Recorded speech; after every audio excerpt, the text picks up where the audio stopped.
episode 2 of Weird Christmas, looking at the lineage of Jesus as recorded in the Gospel of Matthew. After our teaching today, we'll have a time of communion, and I just wanted to mention real quick, if you did not receive one of these when you came in, if you would like one, just raise your hand, and we'll have one of our hosts bring this to you, so you'll be prepared after our teaching here. But thinking about Weird Christmas this week and preparing for today, I was wondering about weird lineages elsewhere in the world, and so I did research, which means I did internet searches, because that's how we research, and I came across some interesting things, and some people that are related that you may not realize they are. For instance, can you guess these two people? One is, they put it up before I put it up there. Okay, ignore all that, no. So our 43rd president, Barack Obama, and heartthrob Brad Pitt, who hails from my hometown of Springfield, Missouri. Did you know they were related? They share the same ancestor, Edwin Hickman, who was born in 1690. Edwin's son, Edwin Jr., is Brad Pitt's seventh great-grandfather. So that's his great-great-great-great-great-great-great-grandfather. And Edwin's other son, James, is President Obama's seventh grandfather on his mother's side. How's that for lineage? Now, just so you know, I got this from Forbes magazine. I didn't do all the research myself. I'm going to entrust that they did it, okay? So as I read it, did you know that Princess Diana and Sarah Palin, former vice presidential candidate, are also related? They are 10th cousins. Both share the same ninth grandfather by the name of John Strong, who was born in England in 1605. Yes. Tom Hanks and Abraham Lincoln. Did you know there was a connection there? Now, Forbes didn't tell me where it was. They just assured me that they are somewhere related all the way back. Another former president, Richard Nixon, has a common ancestry with James Dean. They are seventh cousins, once removed, which I don't understand the once removed things. I get confused by that, but they assure me it is. How about another president, George W. Bush, and his vice president, Dick Cheney, were actually related. They are ninth cousins, one time removed. They have a common ancestors. Their name are William and Lydia Fletcher, born around 1622. And I'm going to pick on George W. Bush again because there is one other person he is related to that you may not ever guess, Hugh Hefner. For those of you who don't know who Hugh Hefner is, he is the creator and icon of Playboy magazine. They are 11th cousins twice removed. President Bush's 10th great-grandfather and Hugh Hefner's 8th great-grandfather, Thomas Richards, was the connection, and that man died around 1650. So there you go. There's your weird Christmas for the day. It is interesting to go back and see how people are connected one way or another, and I think that if all of us did our ancestry back to a certain point, some of us might be related. We might not want to admit it, but we might be. That's what we're doing in Weird Christmas, is looking at the weird relatives in Jesus' family tree. But before we get into that again today, just a reminder, each series we have a study guide that helps you get into the Bible a lot deeper than we can in the time that we have here. So I always encourage people to do that, to not just take my word for it. Use other people around you, use your understanding, your reading, your experience, and get into the scriptures yourself. You can get one on a paper copy as you leave this place, but you can also download them online through our Messages tab. So please don't forget to do that. So just a reminder from last week, if you weren't here, we have 4 Gospels in our New Testament, Matthew, Mark, Luke, and John. And of those 4 Gospels, only 2 of them talk about the birth of Jesus. The Gospel of Luke is the pretty one, as I call it. It's the one that we know because it has the angels and it has the shepherds and it has the beautiful nativity scene. That's how it starts off. But Matthew starts off his Christmas story completely different with a very boring genealogy that, according to last week, everybody confirmed that when they get to that part of the Bible, they skip through it. But we're not going to skip through it because we're going to learn some things about Jesus' past and his family by looking into Matthew's account. And remember, We know this isn't the most engaging way to actually capture an audience, but for Matthew it was, because Matthew was writing to a Jewish audience, wanting them to understand who Jesus was and that Jesus was the Messiah. And so in order to do that, he first had to establish a couple things. One, that Jesus was in fact Jewish, and two, that he actually comes from the lineage of King David, because the saying is, the prophecy is that the Messiah that is to come will come be as one of the sons of David. And so that's what he did. He started through for 42 generations to track Jesus' lineage all the way through there. And in this, Matthew actually emphasizes and highlights some people in Jesus' lineage that are really, really weird, interesting, colorful, R-rated, sometimes creepy people in Jesus' family tree. Why did he do that? Well, I think he did it because these people that he mentions, they are a part of the story because I believe they are the point of the story. I think they are the point of Christmas. You see, up until this time, you need to know that every religion, Judaism included, but every religion had this idea that their standing with God was always based on what they have done or what they have not done, the good that they have done and the bad that they have avoided. That is how they become related in some way to whatever God that they believed in. That was the basis of religion back then. But then Matthew comes in and he tells the story of Jesus, which actually kind of changes the viewpoint of God. You see, back then, religion was all about self-righteousness. And we know we use the term self-righteous, right? The person that stands in condemnation of others. But what I'm talking about here is the self-righteousness in that the belief that, you know what, I can go to God and I can approach God and I can be good with God because I have done X, Y, and Z just correctly, right? I have dotted all my I's and crossed all my T's. I've avoided the things that I shouldn't. I haven't, cussed, danced, or chewed, or gone out with any of the women that do. Is that the phrase was? That is self-righteousness. We can come to God by our personal righteousness. But the problem with this view is people either believe that they are righteous enough, or there's the other extreme, where people say, there is no point. There is no way that I can do the right things, that I can remember the right rules, that I can say the correct things. Then since there is no way for me to actually be connected and have access to God in any way, then what's the point? Why even try? So that is the world that Matthew is living in, and that is the world that Jesus is born into. And in this story, Matthew is teaching us that Jesus ushers in a new way of thinking, a new way of looking at God and our accessibility to God. You see, Matthew went out of his way, I believe, to include these shady characters in the story of Jesus, the ones that were related to him, the sinners. And by the way, not just common sinners, but he's got some people in his family that are like Academy Award-winning sinners, even by today's standards. And I think that he does that so that we can realize that those people are a part of the story, and so are we. I mean, some of these people are the ones that you would never invite to your Christmas dinner, or if you did, you made sure they sat away from, the good company. That's these people. So let's dig into this genealogy of Jesus, because that's where we're starting. Matthew begins this way. This is the genealogy of Jesus, the Messiah, the son of David, the son of Abraham. Abraham was the father of Isaac. Isaac was the father of Jacob, and Jacob was the father of Judah and his brothers. And right here from the very beginning, if you were a Jewish person, you would have said, you see, because the story of Judah, if you don't know the story of Judah, it's quite saucy. I think that's the right word. This is a little bump in the road, because if you don't know, Jacob actually had 12 sons.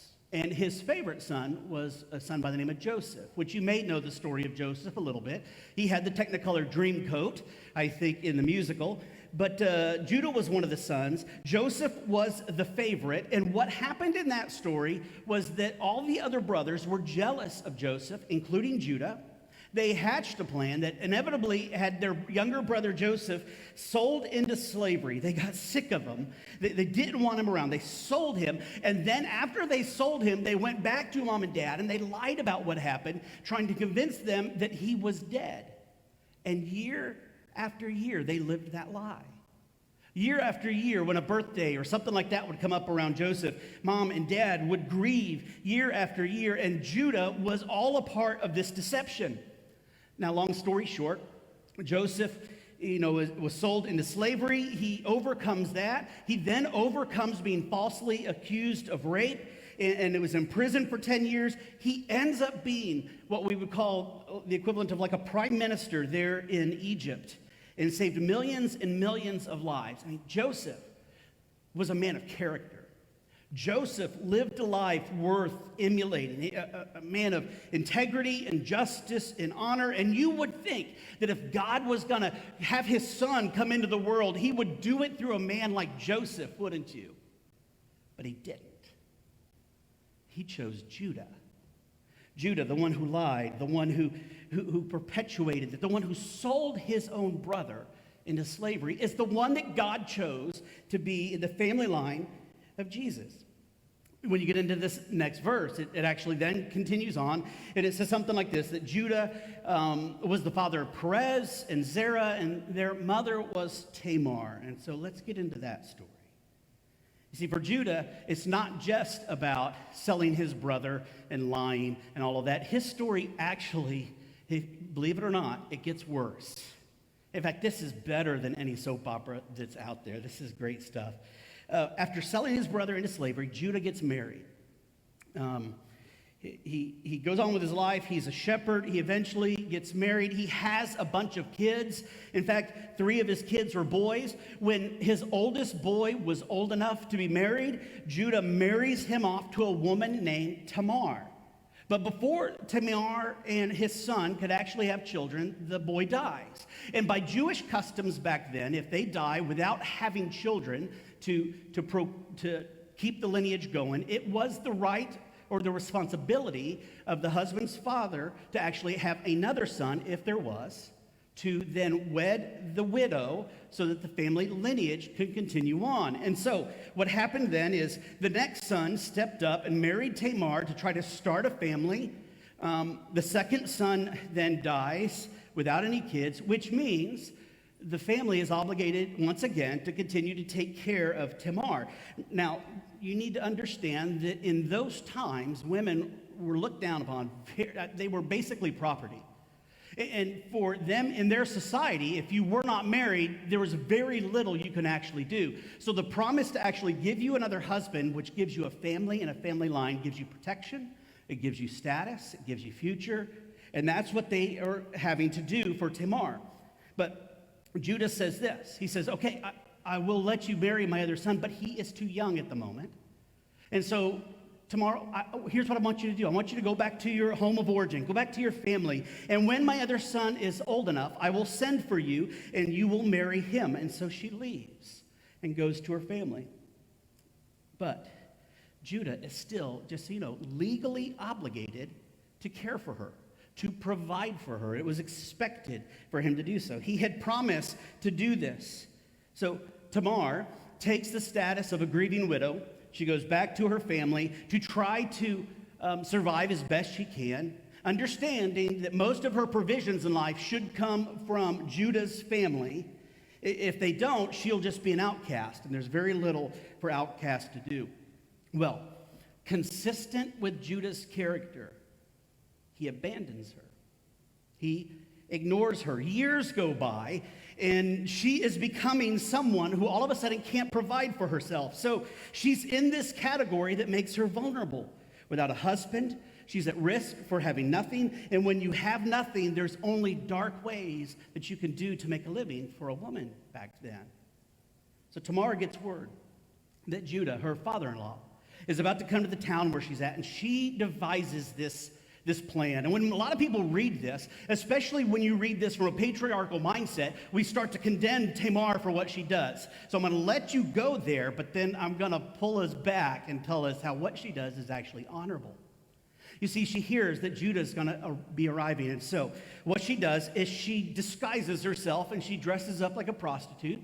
She sits at the city gate awaiting Judah, and sure enough, Judah comes by, and here's what the Bible says. When Judah saw her, he thought she was a prostitute. So she had covered her face. Not realizing that she was his daughter-in-law, he went over to her by the roadside and said, "Come now, and let me sleep with you."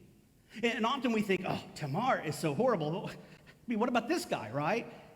And by the way, his actions actually weren't necessarily condemnable back then. Adultery was really all about property rights, so men could really only either sleep with other women as long as they didn't belong to somebody else. But that is the world that they're in. He doesn't recognize her, which should probably tell you something as well, the amount of time that they have been separated. That he can't recognize her face. It was covered, but she couldn't recognize her voice. He decides to hire her as a prostitute. They talk things over. They decide what the payment is going to be, which she said is going to be a goat, which is, I guess, what the going rate for such things were back 3,000 years ago. And he's like, well, that's acceptable, but I wasn't planning on this. I don't just have a goat. So they make arrangements. He would give her his seal, which was his signature, and his staff, his walking stick, as collateral, so that when he was able later to get a goat, it would bring it back to her, and then he would get his belongings back. They sleep together, they go their separate ways, and when Judah gets home, he finds a servant, and he says, "Hey, don't tell anybody, but I met this lady in the other city. In fact, she's a prostitute, and go get a goat and take it to her. Don't ask any questions, but she needs a goat." And so the servant does that. Takes a goat, goes to find Tamar, cannot find her, and then returns. And at this point, Judah probably thinks to himself, "This is embarrassing, but she's from a completely other city. I don't know her. This will probably never get out. Nobody's going to know that I don't have my seal and my staff, because he's probably got other walking sticks." And he continues on and hoping that his secret will remain buried until one day a servant comes and says, "Judah, I heard the most amazing gossip. You're not going to believe this. In fact, it's going to upset you. It's going to upset you because I heard about Tamar. Remember your daughter-in-law, the one that was married to 2 of your sons? Tamar was caught in the act of prostitution. And above that, she's pregnant." I know she's pregnant, and you'd think Judah would all of a sudden react with compassion, right? But no, Judah, in pure Judah fashion, does exactly what people do who have a secret to hide. Judah's got a secret, so what does he do? He gets self-righteous. He condemns her. He lashes out at her. He gets really self-righteous. Have you ever known somebody like that? Somebody that has a secret, or somebody that comes out and they are vocal against something, and it's always usually against something, isn't it? They make it on their soapbox, and then a year later, 5 years later, all of a sudden something comes out, and you realize that they are just as guilty. See, when we have a secret, often it helps us the best way to feel better about ourselves is to come down hard on the people that have the same secret. Something manifests in us. A distorted, warped, evil sort of self-righteousness. And that's what happens with Judah. Judah hears the story, and Judah says, "Listen, this is my daughter-in-law. She has shamed my family. She must be," listen to this, "burned alive." Not just put to death, but burned alive. I mean, this is coming from Judah. Remember, the man who sold his brother into slavery, the one who broke his mom and dad's heart with a lie year after year, the same Judah that is going to carry his secret to the grave is the one that promised to take care of this daughter-in-law, is now the one wanting her to be burned alive. Judah's like, "Yeah, she has shamed my family. She must be killed." And so he gets family support, and he gets community support, and they pick a day for this to come, and they send somebody to go get Tamar for her to come and face her judgment. And about the day before this is about to happen, right before this happens, Tamar finally gets a hold of one of the servants and says, "Please, I need you to get a message to Judah." And she gives this servant a staff and a seal, and she says this, "Go present this to Judah. Just tell him that the one who is here, the one who is pregnant, was the father owns these things." And so the servant goes and does that. And Judah instantly realizes what's happened. He realizes it. And he says, Tamar, you're actually more righteous than me because I didn't do what I said I would do. You went to such lengths to make sure I did the right thing. You are more righteous to me. When Judah gets those things, you know what he does? He's like, oh, well, you know what? The wind's a little bit too strong today. It's not a good day for a fire. Let's not burn her. In fact, we'll just call the whole thing off. And her life is saved. A few months later, Tamar would give birth to that little boy, and his name is Perez. And Perez is in the genealogy of Jesus. Remember, Matthew's writing to a Jewish crowd, and lots of them, when they hear this or they read this for the first time, are thinking, Matt, you should have just skipped over that part, right? That kind of messes up this whole story. That kind of messes up the whole family of Jesus. Now what we have is a kid in the family line of Jesus that honestly, according to our laws, shouldn't even have been born. But yet, Matthew chooses to use the name of Judah and Tamar on purpose so that people know. It's like Matthew is saying, yes, this is kind of creepy thing that you would bury unless it is the point of the story. This is the kind of thing nobody ever discovers that you want to discover in a story unless there's meaning behind it. See, God could have looked down and he could have had Jesus come through the good son, Joseph. But instead, God chose for Jesus to come through a liar and a thief, the son named Judah. God decided to skip over Joseph, the righteous, and choose Judah, the unrighteous. And that, by the way, is what we call grace. That's a demonstration of God's grace. God's grace that says that even though people may feel like they are unavailable to God because of whatever they have done or not done, yet somehow God chooses to lean into those people, to make God's self available to those who feel like God is unavailable. That is grace, and it's amazing. That is what our hope is on. But listen, please don't hear this story, please. Don't hear this story and think to yourself, well, listen, if God can work through something like that, then maybe I should really give God something to work with. Listen, men, do not be grabbing up a few goats thinking I'm going to go on over to another town and find some ladies of the night, because if I do that, then God can really do something great through me. And if you do, don't say Pastor Ben gave you permission, because I didn't. God never gives us permission to go against his will. He never gives us permission to move away from the love of God, to move away from loving our neighbors and to serving the world. He expects us to live lives of honorable lives and lives of integrity and lives of character. But listen, at those times whenever we don't live up to those standards and we miss a mark, what we get from the story is that God still offers grace. Don't use this amazing grace to harm others and yourself. So we'll end this way. Through Matthew's mention of Judah, God says to those who are self-righteous and to those with a past, those who have shame, those who have secrets, those who have things they want to take to the grave, God says, I am inviting you to simply accept my grace. I'm inviting you to make yourself available because I am available to you. And in time, if you do so, I will help you learn to love yourself and to forgive yourself. In time, I will help you learn how to mend those relationships.